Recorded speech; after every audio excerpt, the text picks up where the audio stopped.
శంకర్ భూపాలపల్లి జిల్లా అడవుల్లో సుడిగాలులపై అటవీ శాఖ అధికారులు ఆరా తీస్తున్నారు. లెంకలగట్ట అడవుల్లో సుడిగాలులు బీభత్సం సృష్టించాయి. వందల సంఖ్యలో చెట్లు విరిగిపడ్డాయి. పంట పొలాలు కూడా ధ్వంసమయ్యాయి. రాకాసి గాలులు పంటలను చెట్లను నేలమట్టం చేశాయి. ధ్వంసమైన పంటలను చూసి రైతులు ఆందోళన చెందుతున్నారు. దీంతో ఫారెస్ట్ అధికారులు అడవుల్లో విచారణ జరుపుతున్నారు. సుమారు 200కు పైగా చెట్లు విరిగినట్లు గుర్తించారు. గత ఏడాది ములుగు జిల్లా మేడారం అడవుల్లో సంభవించిన రాకాసి గాలుల బీభత్సాన్ని తలపిస్తుంది ఈ ఘటన.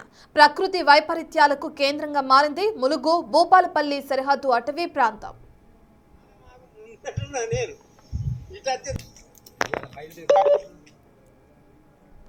భూపాలపల్లి జిల్లాలో ఏ విధంగా అయితే రాకాసి గాలులు బీభత్సం సృష్టించాయో దానికి సంబంధించిన విజువల్స్ ని మనం బిగ్ టీవీ స్క్రీన్ పైన చూస్తున్నాం. అధికారులు ఇప్పటికే దీనికి సంబంధించి ఎంక్వైరీ కూడా చేస్తున్నారు. పూర్తి డీటెయిల్స్ అందించడానికి మా ప్రతినిధి వేణు అందుబాటులో ఉన్నారు. వేణు, ఇప్పటికే అటవీ శాఖ అధికారులు దీనికి సంబంధించి విచారణ కొనసాగించడం మనం చూస్తున్నాం. విచారణలో భాగంగా ఎటువంటి అంశాలు తెరపైకి వస్తున్నాయి?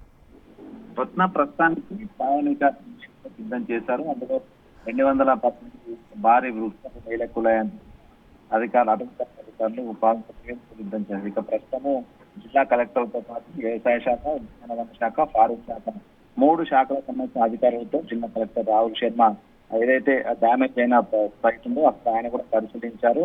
అది ప్రత్యేక ప్రకృతి విపత్తుగా పరిగణించి అక్కడ వ్యవసాయ శాఖకు సంబంధించిన పంట పొలాలు దాదాపు 125 ఎకరాల లోపల డ్యామేజ్ అయినట్లు కూడా ప్రాథమికంగా నివేదిక సిద్ధం చేసిన పరిస్థితి. వ్యవసాయ శాఖ అధికారులు ఆ డ్యామేజ్ అయినటువంటి పంట వివరాలను పూర్తి స్థాయి లోపల సర్వే చేసి నివేదిక అందించాలంటూ వ్యవసాయ శాఖ అధికారులకు ఆదేశాలు జారీ చేశారు.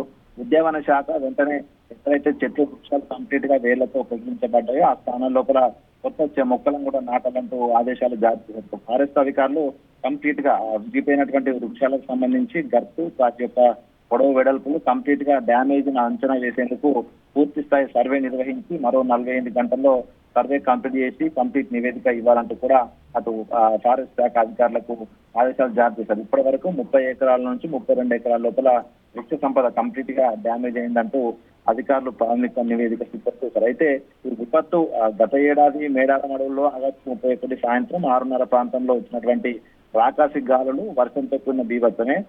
2 రోజుల క్రితము ఈ యొక్క లెంకలగట్ట అటవీ ప్రాంతంలో రావడము, ఆ సమయంలో రైతులు ఇంకా వ్యవసాయ పొలాల వద్ద నుంచి ఇంటికి వెళ్తున్న క్రమంలోనే రావడంతో భయంతో ఆ శబ్దానికి వచ్చేటువంటి దాదాపు 120-130 కిలోమీటర్ల వేగంతో వచ్చిన గాళ్లకు భయాందోళనకు గురించి. అంటే ఈ పరిస్థితులు ఎందుకు వస్తున్నాయి ఇదే ప్రాంతంలో? ఎందుకంటే ఇదంతా 50 కిలోమీటర్ల రేడియస్ లో మాత్రమే సంభవిస్తుంది. అంటే ఇక్కడ ఏదైనా ప్రకృతి విపత్తు నిలయంగా మారుతుందనేటువంటి అంశాలను పూర్తి స్థాయిలో సర్వే చేసేందుకు హైదరాబాద్ కన్జర్వేటివ్ డిపార్ట్మెంట్ కూడా నివేదిక పంపించేందుకు కూడా అధికారులు సిద్ధమవుతున్న పరిస్థితి ఉంది.